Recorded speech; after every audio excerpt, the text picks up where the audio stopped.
This podcast has been made by Friends of Anfield Cemetery. This is Tim speaking. Great to welcome Tom Bradburn onto this podcast. Tom is the secretary of the Friends of Anfield Cemetery, which is a charity, Tom, is that right? That's correct, yes. Excellent. Now, I chanced upon this just purely by going onto a website in Liverpool with some links, and it was mentioned that the charity is doing a big lottery bid at the moment, which we're hoping to go through. So how long have you been involved in the Friends of Anfield Cemetery, and why is it important to you? Well, right, okay. How long? In 2012, Yep. I decided that I wanted to go part-time and not stay full-time in teaching. And I thought, well, what am I going to do with this part-time? And one of the things I decided to do was to look into my family history. Yeah.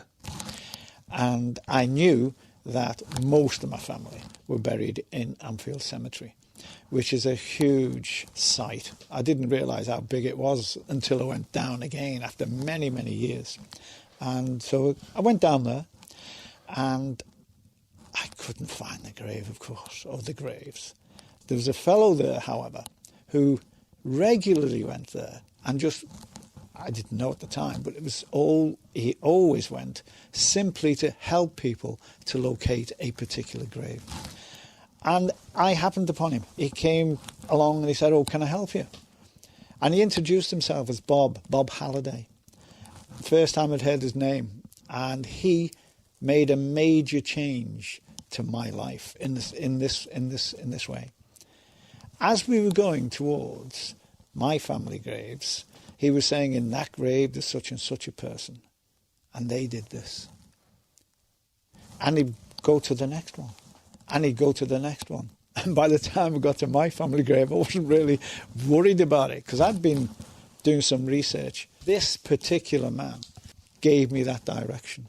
Cool. I realised that out of the 600,000 people, as it turns out, who were buried or had been cremated there, the stories with the wealth of Liverpool's history over the last 200 years.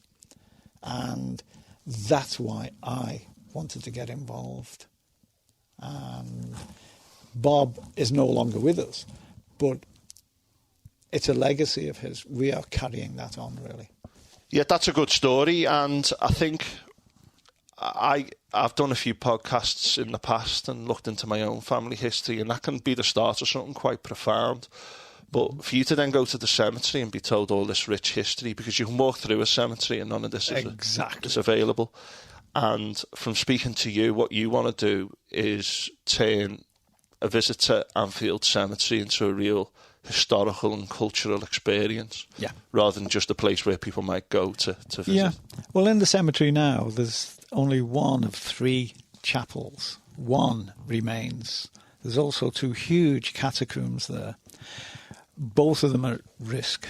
The other chapels have been dismantled. And we hope, and when I first saw this, I thought, well, just maybe, wouldn't it be nice if we could do something with that in order to attract people and have somewhere for them to go?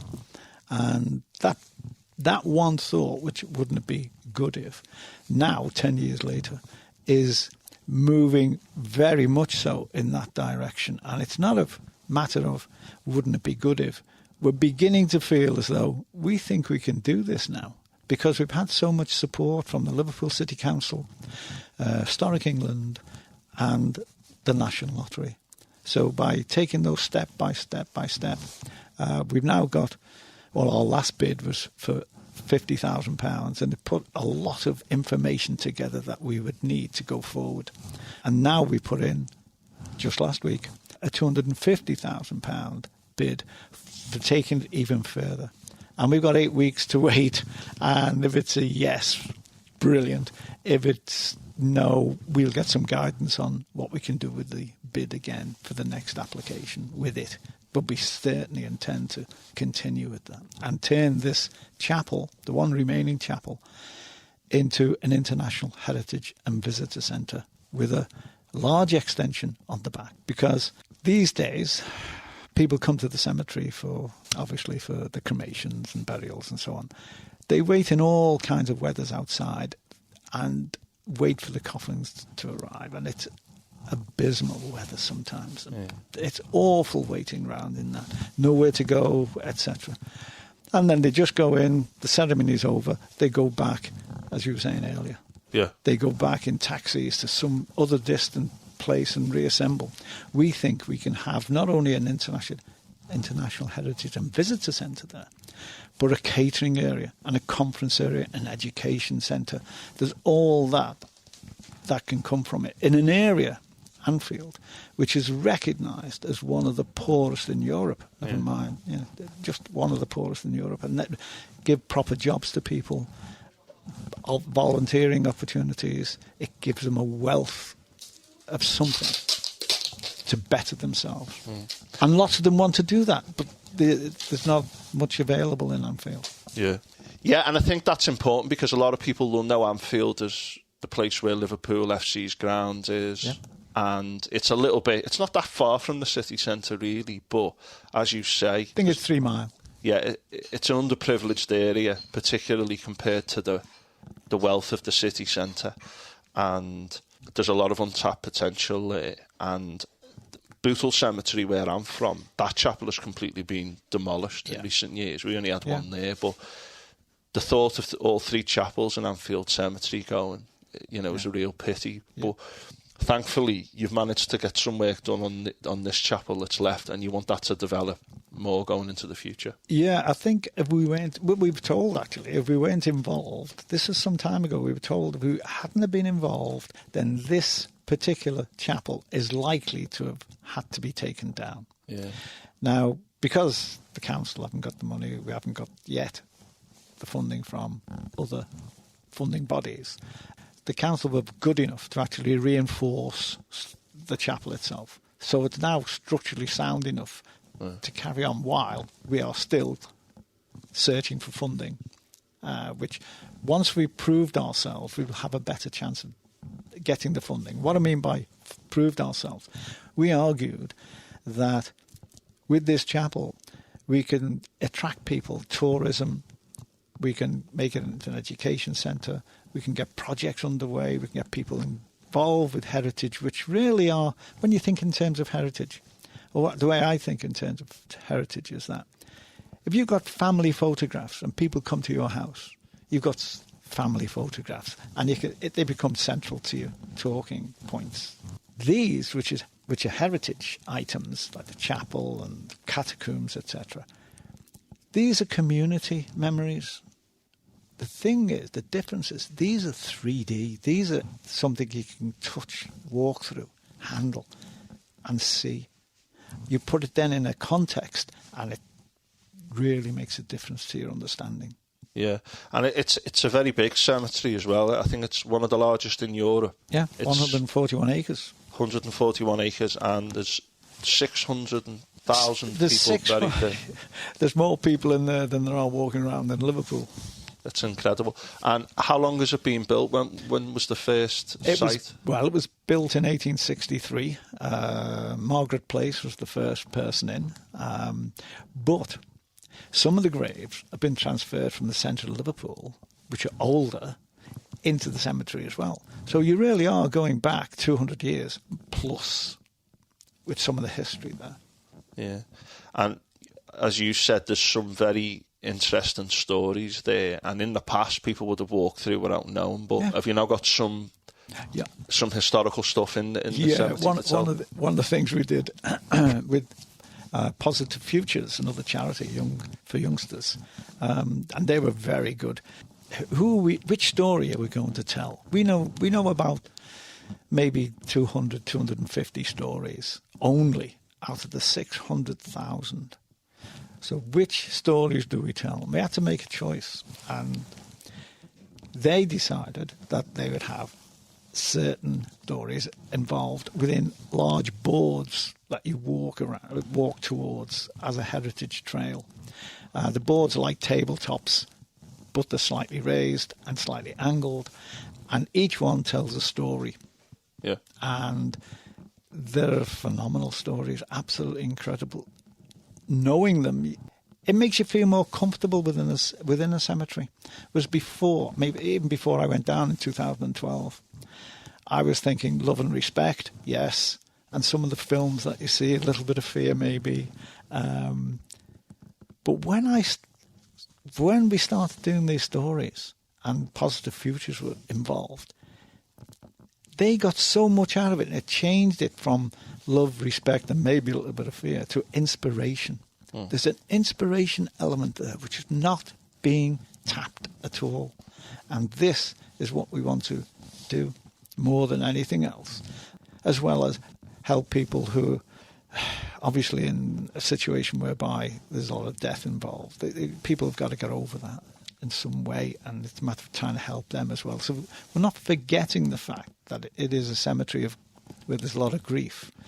We want to say, yes, we recognise that, we want to help in that respect, but we also want to change people's perceptions overall of what a cemetery is. It's not just somewhere to go and be sad. There's things in there, there's stories in there. In fact, as Bob said, it's a huge storybook. It really is, and we want to make it, there's inspiration here as well. Yeah, and I think that obviously for a cemetery, people will say, well, a cemetery is a cemetery, but there is something distinctive about Anfield given its size. You've also got some subterranean passageways in the cemetery as well, catacombs. Do you want to tell us a little bit about that? Well, the catacombs you can actually see the buildings relating. There's one huge catacomb on the right, one on the left, and in between there's a space. The space used to be the Church of England chapel. Below those buildings, there are catacombs underneath. Yeah. Now, obviously, there's not even any roofs on them now because they've been allowed to just deteriorate so badly. But about 4 years ago, Historic England and Liverpool City Council decided that at least they would try and get the structure right, literally taking trees out, all kinds of weeds and moss and everything, and capped it, but didn't put any roofs on them. They're in a situation now where sometime in the future, if we had funding, we could then use those two buildings, put a roof on, use them for different things within the community. Someone came up with an idea that we could use one catacomb for one item, one catacomb for the other, and in one of them we could use it for man's inhumanity to man. Yeah. And the other catacomb could be used for man's humanity to man, and have exhibitions and conferences in each one accordingly. Yeah. And that certainly appeals to me. Yeah. But you're really looking at some time in the future for that kind of thing. Yeah, I think that's good, and that's another positive aspect of the future. There's also a Blitz Memorial there, which you're looking to update as well. Yeah. Now, Bootle, where I'm from, I've done a couple of podcasts on the Blitz in the past, but Liverpool took a lot of bombs during World War II, and the Blitz had a real impact here. Yeah. And you're looking to do some work on the Blitz Memorial in association with local schools, is that correct? As part of this bid that we put to the National Lottery Fund, we have 7 projects, one of which is about the Blitz Memorial. The Blitz Memorial, as it currently stands, is in an absolute state of disrepair. In fact, the council have come along and taken the plaque off it. It's that bad. The core of it is disintegrated, and the outer slate or stone is falling off and so on. So it's in a really bad state. We haven't got the money. It's Liverpool's Blitz Memorial. It was actually opened in about 1953, in the days when there wasn't any money around then anyway, but it was thought so important to remember what happened in Liverpool in 1941-42, that they still got the funding together and built this memorial. Now, in our bid, we've got a number of schools and people who have disabilities, etc., and we want to get them involved in proposing, creating designs, set the context. This is what happened. This is why it's here. Can you come up with a replacement Blitz Memorial as a suggestion, as a concept? And getting those youngsters involved and getting those people involved who really are unrepresentative, and they can work with each other, as it were. then that, I think, is a great way of getting people involved in heritage and understanding of heritage, and therefore understanding themselves. The self-identity bit comes from all this kind of thing. Amazingly, we've got a tremendous support from Hope University. We will encourage our undergraduates to get involved as well. So the idea would be for the youngsters and the undergraduates to sort of help each other. And I would think it would be the undergraduates helping the youngsters. But there's certain problems that those youngsters have. It will inform the undergraduates just what other people have to put up with in their lives, and they get on with it. Yeah, yeah. And that, to me, is a lovely aspect of it. And I like as well, on your website, we'll put all the details of the website in the notes as well, but it says there, visiting the past helps us understand the present and connect with the future. Yeah. The National Lottery bids now, it's all about community participation. Heritage is important, the past is important, commemorating the dead and remembering them is important, but it's about becoming a community hub moving forward in the future, not just for people to visit, but for the local community to be proud of, for local schools to be coming in, working with local universities, and to turn it into a place where people come to visit, as well as a place where people come to commemorate the dead as well. And I think that it ticks a lot of boxes, this project, because it's not just about the past. It is very much about the present and the future. And you've got some very ambitious plans, haven't you, to develop the cemetery moving forward. And you're hoping to have a visitor centre in the future and to be recognised as a very key site so that anyone coming to the city, cruise ships, tourists, visitors, and also local people, local communities, as part of their identity, as you've said, as part of well-being, being proud of your community. Let's go down to the cemetery and be part of the future as well as looking at the past. So I think it's a very, very, very proud vision you've got, and a very, very good vision. And what kind of timescales are we looking for with this lottery bid? Because you've just literally submitted it in October 23, is that right? We submitted this latest one only last Friday, so it's November the 3rd was the final date. It was November the 2nd when we just about got it organised and sent it off. We'll wait for about 8 weeks. We will get a response. It may well, because it's very competitive, we may get a no. But if we get a no, it will be, this is where you needed to tighten up on it. This is where you should have done this, and so on. So we will then reapply. And the National Lottery Fund is changing the criteria. So we will have to look through it thoroughly to see whether it matches or not the new criteria. And hopefully, in the main, it will.